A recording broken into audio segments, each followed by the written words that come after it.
Hello, welcome. Today I'm going to be starting my test of the Dexcom Stelo CGM, an over-the-counter CGM for people who do not need insulin to manage their diabetes, for people who do not have concerns with hypoglycemia. So this is not a medical grade CGM, but it is made by Dexcom, who does make medical grade CGMs that require a prescription. And in general, Dexcom has a great reputation. It was the first CGM that my doctor wanted me to try out. At the time, it was too expensive for me. I was like, no, I'm not going to spend hundreds of dollars. So I used the Freestyle Libre back then. Fast forward like 5 or more years now, I've been using a insulin pump. I use the Medtronic MiniMed 780G insulin pump. It's a tubed insulin pump, hybrid closed loop system, which means it is connected to a CGM. I'm using the Guardian 4 CGM sensor, which is on my thigh. So I'm using my medical grade Guardian 4 sensor CGM to control my insulin pump. But what I'm going to be doing is I'm going to be testing out the Dexcom Stelo CGM and also the Abbott Lingo CGM, these over-the-counter CGMs, to see, are they good? How useful are they? Because I'm revising my book Success with LADA Diabetes.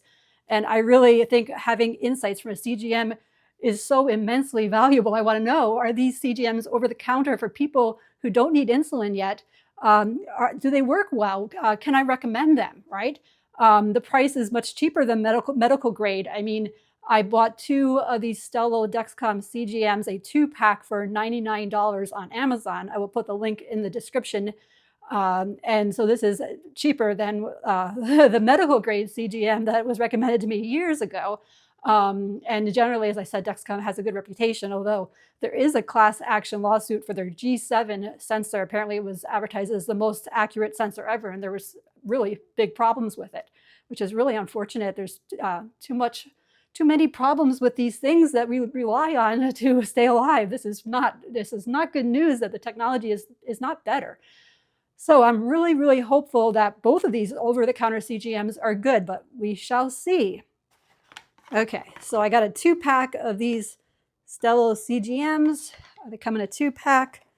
The Start Here guide is basically download the app and look on their website. They have a 2-minute video that tells you how to insert the CGM. I am a little bit nervous about inserting the CGM on video, a CGM I have never used before. First thing is install the app. The app is available for both Android and iOS, and I am currently setting it up on my Android phone. I cannot take any screenshots because apparently they have disabled the ability to take screenshots when you have the Stelo app open on Android, which is very strange, but I'll be getting another camera to take pictures to show you what I want to show you. So what are your health goals? It says, choose all that apply.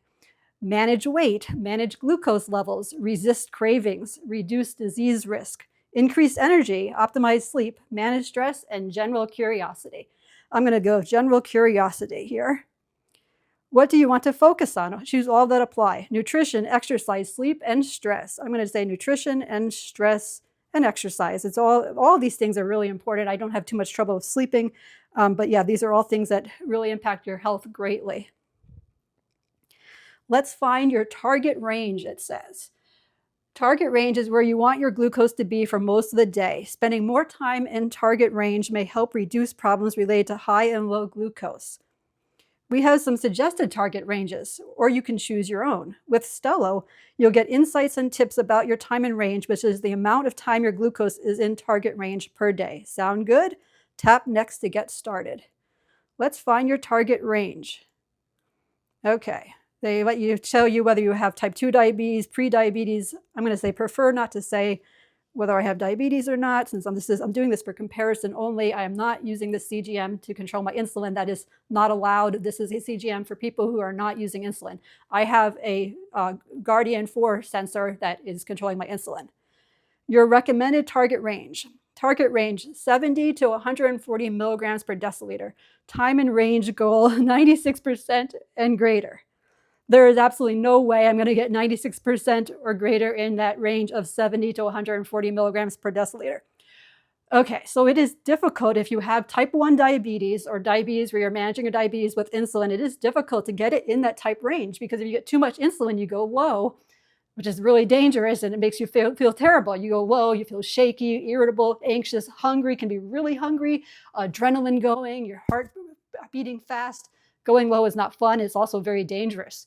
So because of that, and if you're managing your diabetes with insulin, your range is usually going to be greater because it is challenging to get it in range. Now you can try to tighten your range by your food choices and lower carb diet, less carbohydrates makes it much easier to get your blood glucose in range more of the time. It's also a better choice if you're trying to lose weight, because if you eat anything or a lot of carbohydrates and then give yourself insulin for those carbohydrates, insulin is a fat building hormone, so you are more likely to gain weight. So I haven't actually gained weight since being on insulin, which is fantastic, but I watch my diet very, very closely, and there is always that possibility of gaining weight if I just snack and have insulin. So my big thing is I want to snack in the evening sometimes, so I'm trying not to snack in the evening. How do I not snack in the evening? I usually eat dinner earlier and then brush my teeth, and I don't want to brush my teeth again, so I try not to snack. It's an interesting trick. If I just eat anything I want to eat and do insulin whenever I eat food, weight gain is a real possibility here. So anyway, back to this, my targeted range. There's no way I'm getting 96% and greater in that smaller range. So the range you're saying, this is a range for people who don't have diabetes. The recommended range is between 70 to 140. My insulin pump in range is actually between 70 to 180. And I can get in range between 70 to 180 in the 90 percentile in range on a good day, right? I have bad days where it might be only 70 or 80%. And on a really fantastic day, it might be 100%. But every day is not the same for me for many reasons. And I'm not going to get 100% in range every day. And I'm not even going to get 90% in range every day. Even if I try my best, there's going to be days where I don't. I'll go for this anyway and see what happens here. So I'll probably be more motivated to keep myself in range more, since I'm going to be recording these YouTube videos, right? Anyway, customize your target range. It's telling me I can customize my target range in the settings. Okay, got it. Okay, my app setup is complete, and now it says sensor setup, insert and pair the sensor. Okay, we will do that in a moment here. Before we jump into this, I thought you might find it interesting. This is the stuff that comes with all the information that comes with this CGM. And I spent a little bit of time reading this. One interesting thing it tells you up front is how long can it last. And it says each sensor session lasts up to 15 days plus a 12-hour grace period at the end. Okay, a study was conducted to assess the sensor life, where 77.9% of sensors lasted the full 15 days. In other words, when using the product per the package labeling, approximately 20% of sensors may not last the full 15 days. 10% of these sensors may last less than 12 days. So there is a good percentage chance that this will not last 15 days. I wonder why that's an issue. If I had to guess, it could be because the CGM is this little tiny filament that sits under your skin, and there's a reaction. I think it's an enzyme reaction. The glucose reacts with that filament, and I think that's how it keeps track of your glucose. It's not really your blood glucose. It's the glucose in your interstitial fluid, which is a little bit delayed behind your blood glucose. It doesn't change quite as fast as blood glucose, which is why when your CGM says you're low and you ate some food, sometimes it can take a while for that CGM value to say, oh, you're not low any longer, which can then make it look like you're low for a longer time than you really are. So I have quite a bit of experience with CGMs because I've been using them with my insulin pump for quite a while now. But maybe if you have high blood sugar a lot, the CGM might not last as long because you might use up that enzyme on the filament, or maybe there is something in the manufacturing process or individual differences, but for some reason they do not guarantee a full 15 days. So the other stuff on here I thought was interesting is that it does encourage you to take care of your skin between sensors, to use some dry skin lotion to moisturize your skin. And which is interesting because that's one thing I've started doing, thinking, oh, that'd probably be helpful. And apparently so. You don't want to put the moisture on right before you put on the sensor. I took a shower this morning, so my skin does not have any moisturizer on it, but in between, making sure that skin doesn't dry out, since you're always going to be putting this adhesive thing on there if you're going to be using a CGM all the time.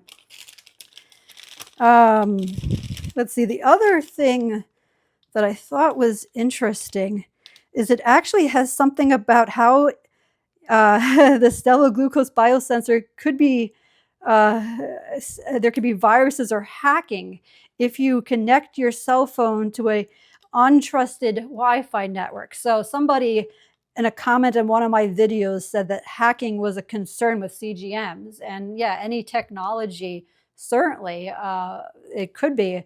So I thought it was interesting that Dexcom says only use a cellular internet connection or a trusted Wi-Fi network like your home or office, or use a secure internet connection such as a VPN service when using the Stelo glucose biosensor system. Don't use unsecured public Wi-Fi, which is really, in general, great advice. You do not want to have like your banking app on your phone and you're on unsecured public Wi-Fi. And then it says use a VPN service. If you have to connect to, one of those networks, it's important to have your cell phone on a secure network to prevent hacking. So as I am a software developer, this is my day job as software architect.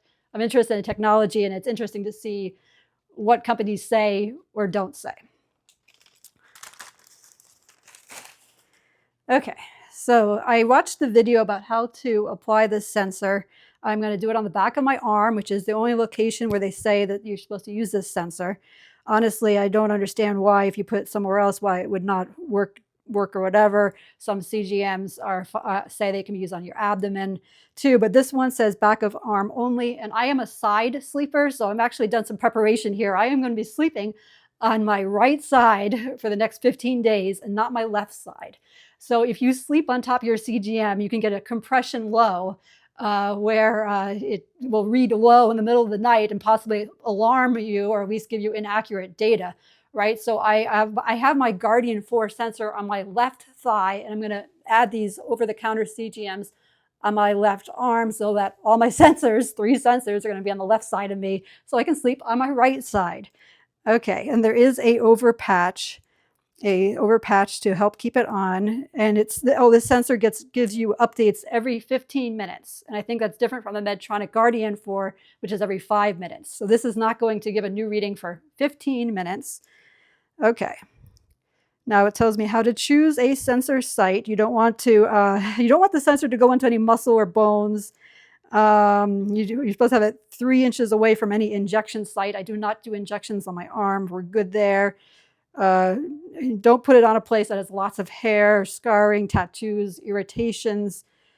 Okay, I think the back of my arm should be good. Clean and dry the site. I already cleaned and dried the site. Use an alcohol wipe. I have a box of alcohol prep pads. These are great for wiping down your skin. Also, you can use them to wipe down like your cell phone and stuff. Get it clean.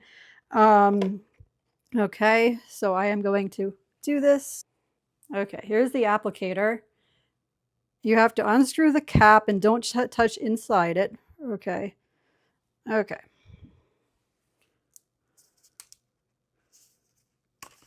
Okay, I unscrewed the cap. You can see that there's a needle in there. They make a point of telling you the needle does not stay under your skin. So yeah, this is not, it could be a little painful. A lot of people say it's not painful. For me, for other CGMs, sometimes painful, sometimes not. Who knows? Probably depends if you hit any nerve endings when you insert it. I need to clean where I'm going to insert it first. Okay, alcohol prep pad, 70% isopropyl alcohol. Okay, I'm going to put it right there. Okay, so press and hold applicator firmly against skin until clear safety guard is pushed in. Press the button while the guard is pushed in. Tip, pressing applicator firmly against skin unlocks the button. Plus, I'm giving the alcohol 10 seconds to dry, evaporate. I guess it doesn't matter, like, where. Okay, I've got it. Got to press down, and push button. Oh, terrific. Terrific, because I did not feel a thing, which is what you always want. So there it is. And it does say make sure that you press around this here. Sort of press it for 10 seconds is what they say to do. I make sure it sticks well. That was a great applicating experience. Like, that was great. No pain whatsoever. And it is definitely smaller than my Guardian. It is all in one device. My Guardian 4 sensor has a transmitter and a sensor that are separate. You connect. So this is all in one, small, low profile. I think this won't get in the way at all, which is terrific. And then here's the over patch to help it stay on. It does say that if you can avoid getting this wet for the first like 12 hours, it will stay stuck. It'll, the stickiness will work better. I'm trying to get the, okay, take off the thing. It said don't touch the sticky surface, which is harder than you might think. Okay. And you might need to look in the mirror. Okay, I got the over patch on. I went and used the mirror, which it worked out great in the mirror. And then I pressed it down. There's the over patch. And then I need to take off this green cover, which I thought would be easier than. Okay, I took off the green cover sticky. Okay, so now we've got the over patch on here, and it doesn't look too bad, right? Cool. All right.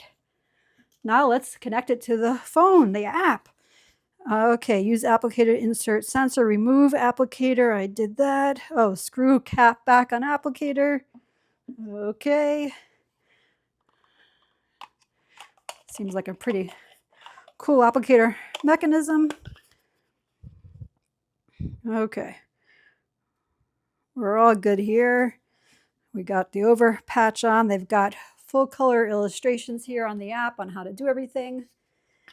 Okay, next. Pairing code. Find the pairing code on the applicator you used to insert the sensor. Take photo to pair faster. Okay, take photo.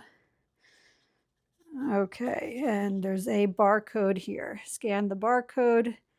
Okay, got the barcode scanned from this. And it's searching for sensor with pairing code. Always keep your phone within 20 feet of your sensor.